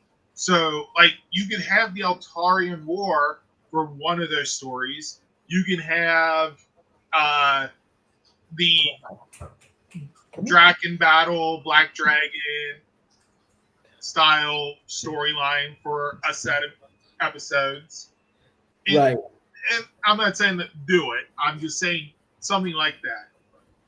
Right. So you have the chance to see these Rangers throughout a career, but you don't have to have a episode of the day, villain of the day type deal. Mm-hmm. And you don't have to necessarily even beat the main villain every set of episodes. Right. And it makes it feel more cinematic in a way. Right. So, but anyway. So a movie without a movie?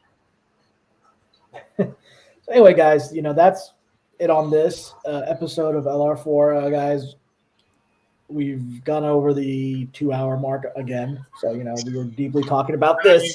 We spent an hour in the Sentai Zone. So, yeah, so we had a lot of stuff to cover that. So, but, but anyway, with that said, guys, that's some good news, though. At least we got some news. Like I said before, we got some news on what's going on with Power Rangers, entertainment-wise, like show-wise and everything. You already know what's going on with the toys. We already know what's going on with video games and everything, what we've heard about that. Now we've got some news on a series. So that's some good news we've got. Hopefully we get more news as it comes along. So we'll have to wait and see. With that said, Ryan, go ahead and say your spiel.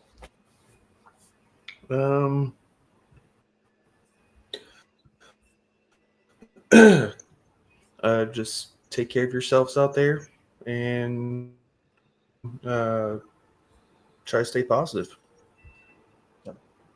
And Rick? Again, support your local comic book shops, support your local small businesses, and enjoy. Okay. So guys, go ahead and mute your mics. I'm going to go ahead and do the outro. All right, guys, thank you for watching this episode of LR4. If you did not watch it live, guys, you can always go back and rewatch it, record it. It's always going to be on our YouTube channel. Really? My dog's trying to get my attention. What do you want, huh? Oh, man, around yourself. What is your deal? My dog's trying to get my attention right now. What do you want? Huh? Trying to do an outro here. Can I say goodbye to the people here? Is that right? So yeah, guys. Like I said, everything we've talked about, there's a description. There is a link in the direct link in description. Click it, buy it, whatever. So, guys, tune into that episode on ID Hollywood Demons, episode 3, The Dark Side of Power Rangers, guys. It's going to be one of those, like I said, controversial things. But anyway, and with that said, make sure you guys subscribe to our YouTube channel, like our Facebook page, follow us on X, formerly known as Twitter. Also follow us on Instagram. And as always, stay safe, stay healthy, stay more phenomenal. And as Zordon always says, may the power protect you. And remember, once a Ranger, always a Ranger. And it's morphin' time. Legends never die. See you next time, guys. Whoops. All right. There's our next episode. All right. Later, guys. Have a good night, everybody. Have fun. Yep. Later. Yeah, I hit the wrong button when I did that. All right. Number 1 battle. Ready, go.